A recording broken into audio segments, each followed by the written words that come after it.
Welcome back into another episode of Where the Game Lives On, the official podcast of the Missouri Sports Hall of Fame and Price Cutter Charity Championship. Thank you for joining us again. It has been a busy few days for us. The podcast has kind of crept up on us this morning. Yeah. We've been hard at it with a pretty major event. The Stan Musial, yes, major event, and then right into a planning session for next year. And so, it's been very, very busy. But the Stan Musial Hall of Fame Championship this past weekend, one of the highlights of the calendar, probably the most elite event on the Hall of Fame calendar. So it was great to get up to Old Kinderhook and see some old friends. Yeah, and that's just a cool place. Great place to have an event, and it's been a long-standing event for us. What's unique about it is there's not just a handful of celebrities. There are a lot. And there were a lot of big names, Ozzie Smith, Joe West, Danny Cox, just to name a few, with several others, people that, participate with a lot of stuff we do. But it's always cool just to kind of interact with those people and get, some stories from them and whatnot. Did you have a moment? Did you have a moment that kind of stood out? It's just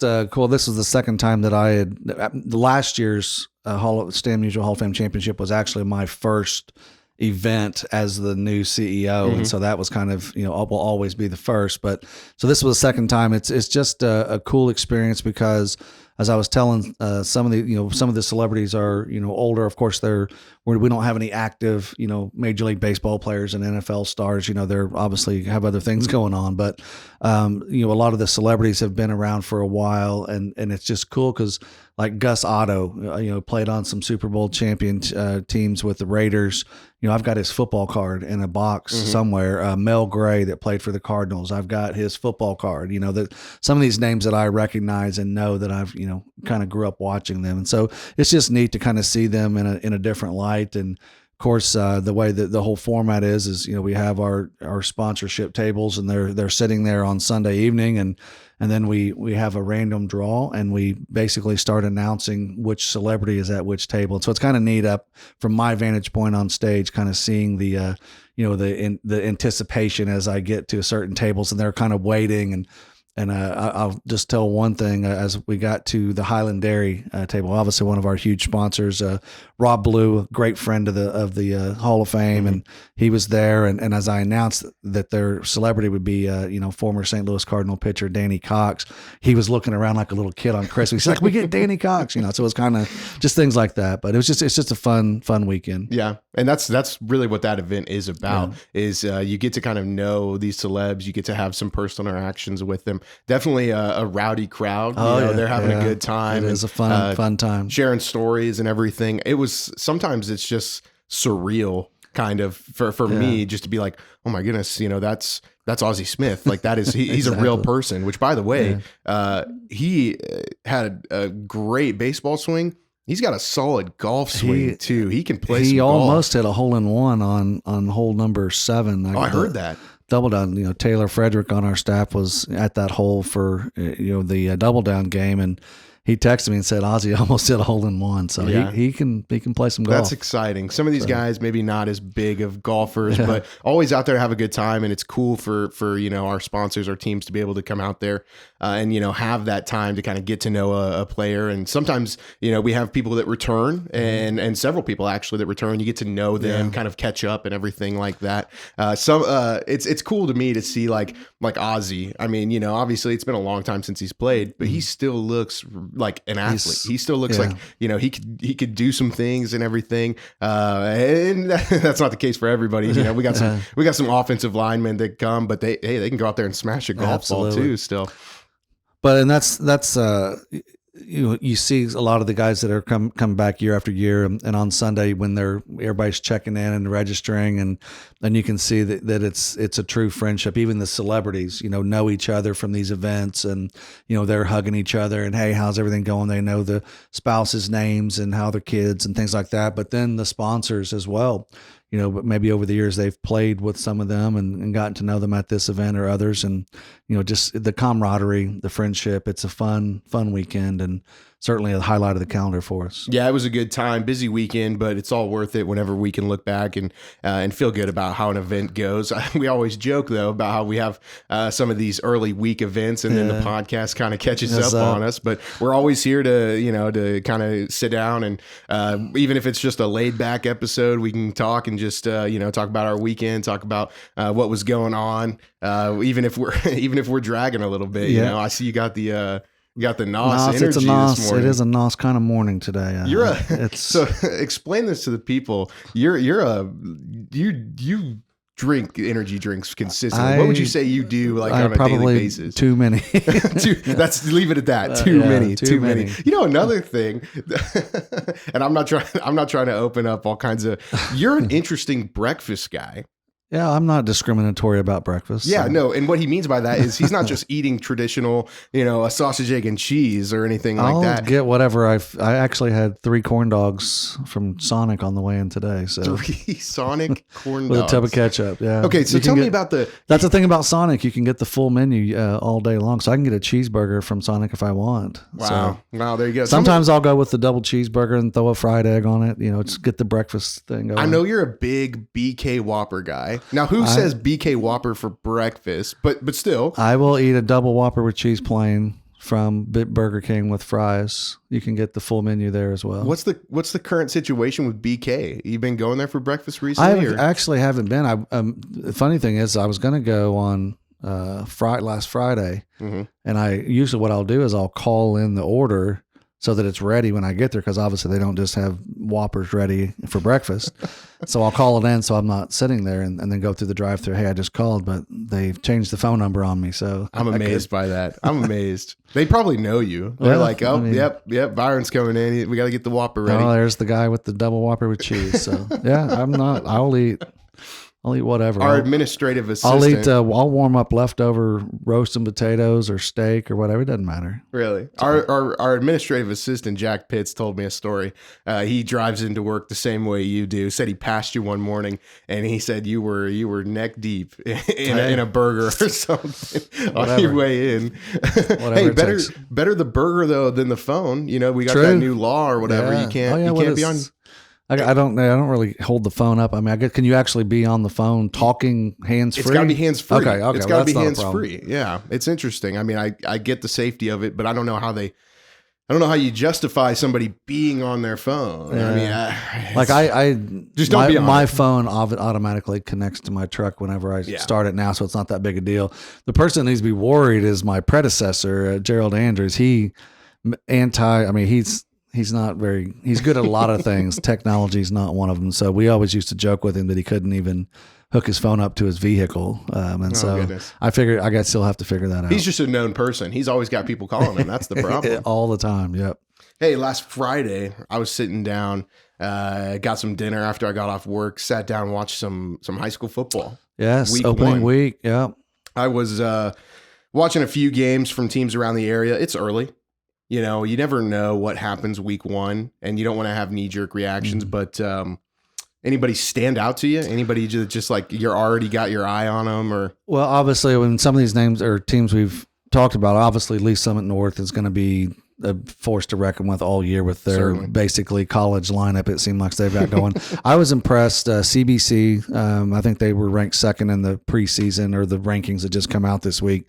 They went on the road, not only on the road, but out of state, went over to play Carmel, Indiana, which is basically a suburb of Indianapolis, very affluent area of the state. They're just a powerhouse in about every sport, including football. And they went over there and put a 55-28 thumping on the Greyhounds. So CBC, of course, they're defending state champs. They're locked and loaded. So it could be a collision course. I'm sure some teams like Nixa and others will have something to say about it, but Lee Summit North and CBC on collision course. But and those two teams you mentioned in the first state polls, the state rankings for football, those are 1 and 2. Lee Summit North 1 and CBC 2, and they're stacked. There were even some teams from the southern part of the state that were in the rankings. You mentioned Nixa, who had a win over Webb City. Which obviously 3rd year in a row that they've beat Webb. Has a huge history. Sure. Of course, John Roderick, who is a inductee of the Hall of Fame. Absolutely. No longer the coach there, but it's still, they just have that the MO It's still of that yeah. program never changes. I didn't really see anything that was too over. I didn't want to just like be like, oh my goodness, this team's great, this team looks terrible. The only thing that didn't surprise me in any capacity was Lamar. Yeah. They played Marshfield. I can't remember the score off the top of my head, but I want to say it was like 63-14 maybe. And I know Marshfield can score. They've got some offensive guys and they still put up those kind of numbers. Very interesting matchup coming up in week 2. You mentioned Lamar. They're going to be going to Rogersville this Friday night. I mentioned a while ago Rob Ballou with Highland Dairy.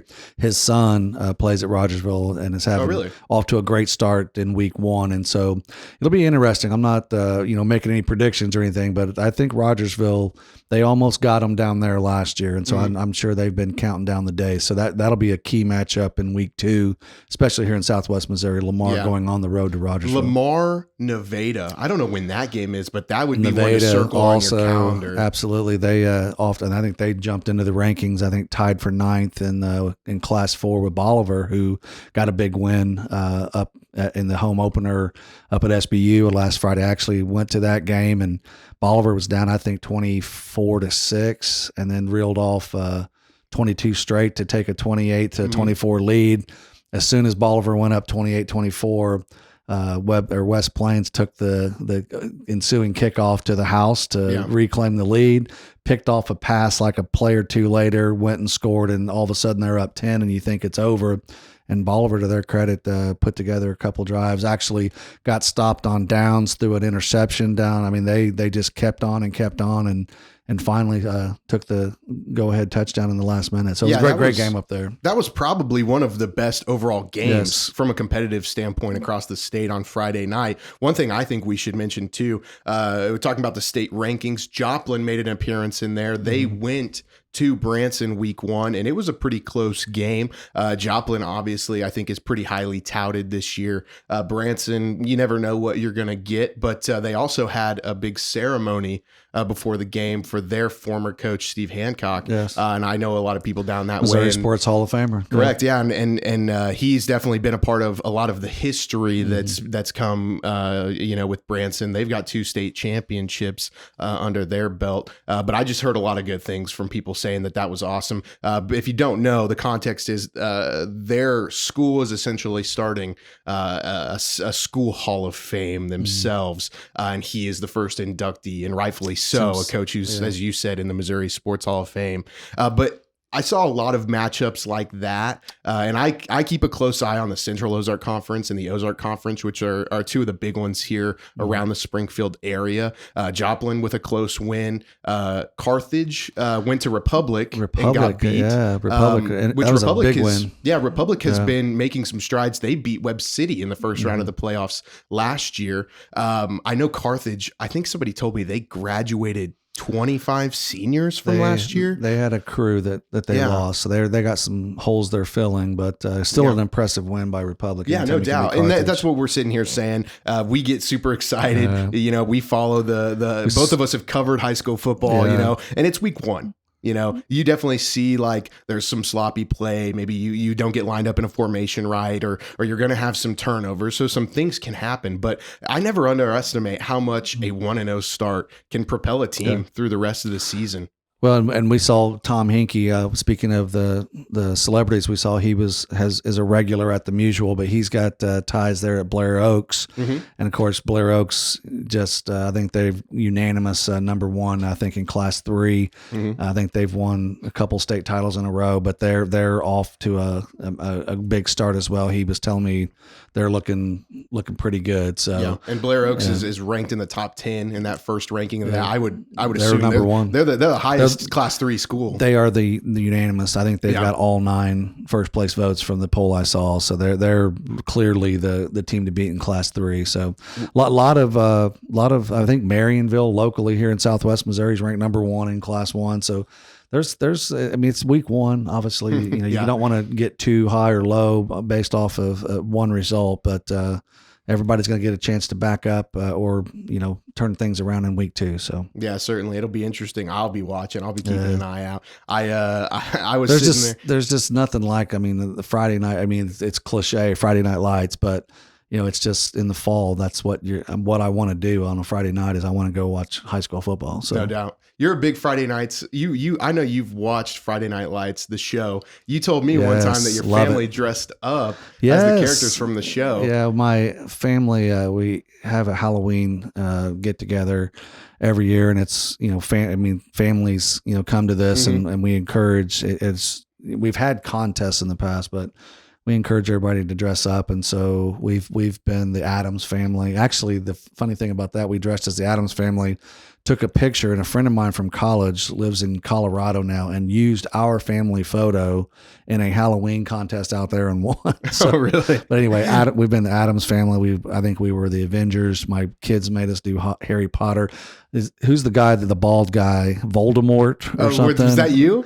So we've got to dig up that picture. So I actually spent an hour in a salon chair on the night of the party. Oh, goodness. Getting done up to look like Voldemort. So I've done that, but yeah, we did Friday Night Lights. I was Coach Taylor, and my wife was Tammy, and my daughter was Lila Garrity, and my son was Tim Riggins, and they had no clue. Still to this day, don't have a clue. This is dumb, Dad. This is dumb. Who are these characters? So I'll dig up some old pictures. You can throw them out on social media if you want. So I can see Are you so Friday Night Lights? Are you taking the show or are you taking the movie? Which one? 100% the show. I think the show is so incredible. If anybody that's watched, I think like any show, as it gets toward the end, it's kind of like, okay, we're kind of stretching things. But the first 3-4 seasons, the problem with high school shows is they have to graduate at some point. Yeah, and then once they graduate, what are you going to do? And so I think while the first 3-4 seasons were exceptional. Yeah, I've watched them both. I'm probably taking the movie.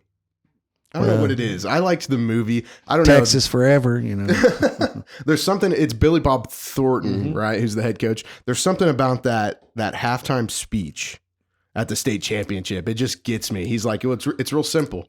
You got 2 quarters left, and some of you'll never play the game again, And I'm like, oh man, you got Coach Taylor dropping a clear eyes, full hearts. Yeah, that is the classic from the show for sure. Yeah, it's both of those I think embody Friday Night Lights in a good sense, but I love them. Give me Tim Riggins all day every day. Tim Riggins, he's classic. I think he's the star. I think he's definitely the guy. Six. You never know what you get from him. You never know like what he's gonna say next. I love the show. Yeah. We'll keep it moving here. One thing we mentioned this last episode, if you want to go back and check out episode 10, we've got a social media bracket that we have gotten formulated. It is all but finalized. We're going to be pumping this thing out on social media. The reason we're mentioning it is we want to encourage interaction on this. This is going to be a bracket. We want to do several of these, probably some more fun ones, some ones that can just be interesting debate, interesting conversation. But this first bracket is going to be who you, the viewers, our followers of the Hall of Fame, think is the top Missouri sports legend of all time. So these are not just people that are inducted to the Hall of Fame. They have a legend's status. We only have 37 of them in the history of the Hall of Fame. And we were trying to put this bracket together. Let's put it, you can't. First of all, it's the, common 37 team bracket. You don't, you have to Google that to figure out how to put that together. But the problem is we debated over whether to let's go in chronological order of when they were named a legend. How do you determine this legend when you're seeding it? And so somebody had to be the 37th seed. So and you can't, right? You can't seed. All of these people have done amazing things in sports in Missouri, whether it be as a player, as a coach, as a philanthropist or an administrator, and they mean so much to their respective communities and teams. And we just, as a disclaimer, this is all done in fun, and we have the utmost respect for every one of these legends. Absolutely, but it was difficult, putting them in, who's a 1, who's a 3 seed. You kind of did the preliminary, and I looked at it, and we kind of shuffled 2 or 3. And for the most part, the viewers are going to decide anyway. So yeah, that's who are we to say, right? Exactly. Let the power to the people. Yeah, power to the people or something. I don't know. But anyway, be on the lookout for that across our social media platforms. If you're not following us on those, you can find links to those in the description of the podcast, whether you're listening or watching on YouTube. Moving forward, though, we do have a question of the day. We really enjoy these. A lot of people like to give their input, and we love that. We love the interaction with you guys. We've got a fun one today, a little bit, something that you and I kind of discussed beforehand. So we have gotten some premise on this, but the question of the day today is... It kind of goes back to the usual, getting to hang out and see the celebrities and talk with them. You see them play on TV and everything, but this is actually hanging out with them and getting to know them. That's kind of where this question came from. Yeah, that's the premise of where we got this question. But it is essentially, if you were playing a round of golf, a foursome, yourself and then 3 other people, what would be your pro athletes that you would pick to complete your foursome? Now, just as a clarification, is it current or former? I think you can go either or. If you that makes it harder. You can pick if you want to have a mixture or all former. But this is not like, who am I going to shoot the lowest score with? No, who do you just want to hang around with for 4 or 5 hours on the course and get to know and have conversations with? Well, all of mine, I went former because I thought that was kind of where we were. So with that disclaimer in mind, without question, whether it was former, current, or whatever, my number one would be Peyton Manning. He's my athlete hero or whatever, my favorite athlete, professional athlete of all time. So on top of that, I think he's hilarious. Anyone that's seen his Saturday Night Live stuff and his commercials, cut that meat. I mean, I think he would be a blast to play with. And actually, I think he's actually pretty good at golf. Really? He played in the match one time. Yeah, he did. Yeah. I mean, it would be easy to say Eli because they would be fun together, but I won't say Eli Manning. I was thinking just for a Missouri tie, Uncle Charlie. I think Adam Wainwright would be a load of fun to play with. And then you can't go wrong with a Pat McAfee. I know he was just a lowly punter for the Colts back in the day, but is there anybody funnier that you could play with these days? So I think that probably would be a pretty solid, fun day of golf. No doubt. So we'll have one. We're going to overlap on one. Pat McAfee, which I'm not a Colts fan, but I just, he's got the podcast. He's doing the stuff with ESPN. It's interesting to see how he's kind of mixing things up on the college game day stuff. I don't know if I could pull off the tank top sport coat look though, or whatever he's got going on. Not many can, I don't think. That's a Pat. I'm not McAfee sure he thing. can, but he does it though. But we're going current and former. So I'm going to double up on the Pats, go Pat McAfee and Pat Mahomes, because it's like, man, it's there you go. If you're, it's just interesting to see a guy that's still early in his career somewhat, and they're already saying this is one of the best quarterbacks to ever play the position. That, and then I've seen the inside looks a little bit with him kind of through the quarterback show and stuff. He does seem like a pretty cool guy. Yeah. So I think, and he's another guy that's played on the match, and it would just, I think, be cool to kind of see him compete in a different, playing field. And he seems like to be a pretty solid golfer, just a competitor in general. But then my number one guy, and I've always been a huge fan, he was probably my favorite baseball player growing up. Here's your Missouri tie, a Hall of Famer that we've inducted here, Ryan Howard. Okay. Yeah. I grew up in that perfect time period where I started getting, you get to the age where you're interested in watching sports more so. And that was when Howard was at Missouri State, and they had a lot of success while he was there. Obviously, you could tell he's a next level talent. Yeah. And then, as you know, I'm coming up through the little leagues and USSSAs of the world and looking up to these guys. He was doing his thing in the show, getting the MVPs, the home run derby appearances and stuff. And I've always just been, mesmerized by a guy who's from Missouri, right? And went to Missouri State and then had all this success in the show. Just a guy that I would want to sit with and talk about, his time, in the MLB. And obviously he had, an interesting career, that his career path that he took, but had tremendous success. And I think stays true to, who he is and his roots and stuff. If I had to pick a active athlete or current athlete, Probably Mike Trout. Plays for the Angels currently, but from what I can tell, just a all around great guy. Obviously, an outstanding baseball player. Will probably retire as one of the greats of all time, if in the conversation of being numbers wise one of the greatest.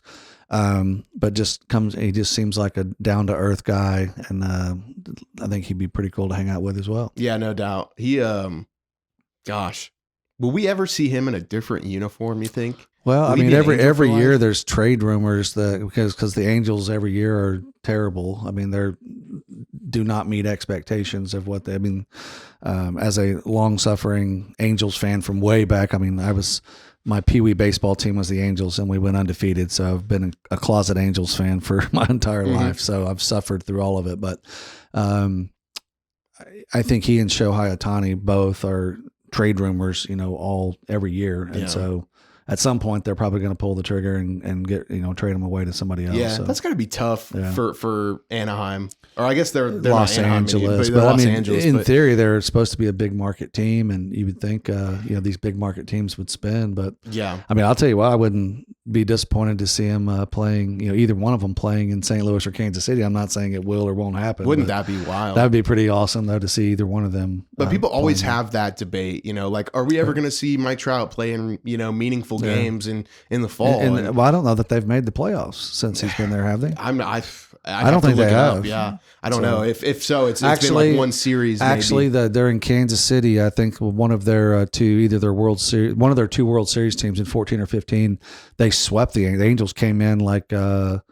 If I remember correctly, like the team to beat or had the best record or something like that, and they got swept by Kansas City, if I'm not mistaken. So yeah, I think that's the only time that he's made the. You are correct. Playoffs. He's only played 3 postseason games. And it was a sweep by Kansas City, I believe. I don't know. I was. We're going back to the Musial here. Sitting here staring at an Eric Hosmer jersey. Thank you, Eric. Yes, for we appreciate the Angels that right cool out of jersey that we've got. That never makes it on the podcast. Well, that is actually the Joplin Strong jersey that Kansas City wore after the Joplin tornado. And Eric Hosmer, that's a oof. Is he still playing? Not he's playing, but not for Kansas City. He's still active. San Diego, I think. I was going to say West Coast. I was going to say Oakland or somewhere out there. But we're not versed here. It's showing.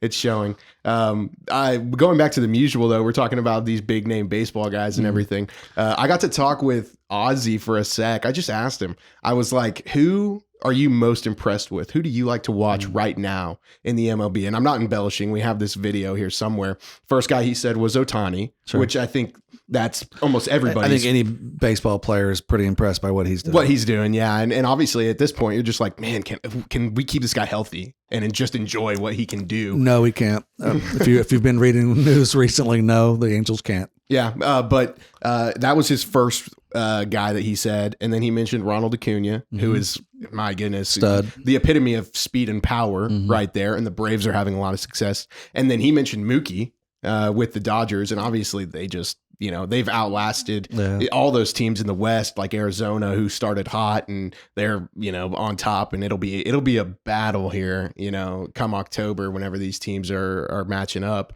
But it was interesting because he mentioned Mookie. And I was like, that's probably a guy that most resembles Ozzie's game. I mean, Ozzie was strictly a shortstop, but Mookie, he plays the infield occasionally. He'll play second base and stuff. It's just cool to kind of get some insight from guys like that about who they like, currently playing. Speaking kind of a little bit playing off of that, I guess, after the banquet on Sunday night, our director of media relations, Kerry Booyer, former sports writer, and he wears that like a badge of honor, of course, the old sports writer, but he covered baseball in the minor leagues and, he didn't necessarily ride the bus like you hear all the tales and stuff, but he's a true baseball lifer kind of guy. And so he asked for all of the former big leaguers in attendance, to come up for a photo. And so he got his picture made with, Ozzie, and Danny Cox was there, and Scott Terry, and, all of these, Joe Creedy was there. There's, even though it was an umpire, Joe West, several of these guys, Scott Bales, were in the photo. And then, last night I'd seen on Facebook, and if we'll figure out a way to share it so everybody can read it, but he basically had a commentary on each one of these guys in this picture. And it wasn't like, Ozzie Smith played for the Cardinals and was on the 85 World Series team. It was like his own little personal interaction with these guys. Yeah. And I think his Facebook post accompanied with the photo, I couldn't do a better job of promoting the Stan Musial Hall of Fame Championship. Yeah.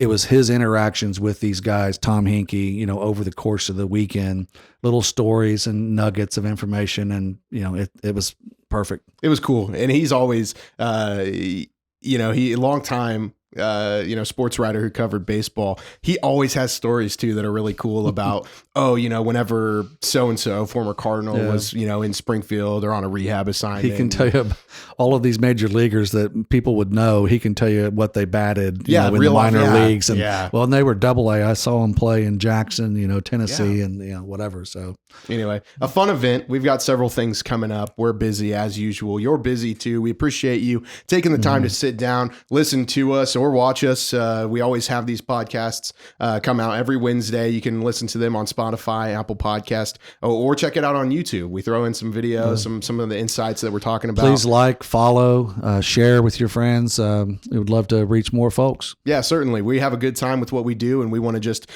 bring that to you so you can kind of get an inside look of what we do here at the Missouri Sports Hall of Fame and just enjoy kind of what we get to do on a daily basis when we step into the office. So be sure to, as Byron said, give us a like, subscribe, share it with your friends. We definitely want to get this out there so people can see it. We know there's a lot of Missouri sports fans that hopefully don't mind to listen to our insight. Well, listen to something. I'm not sure if it's insight, but either way, join us back here next time on another episode of Where the Game Lives On.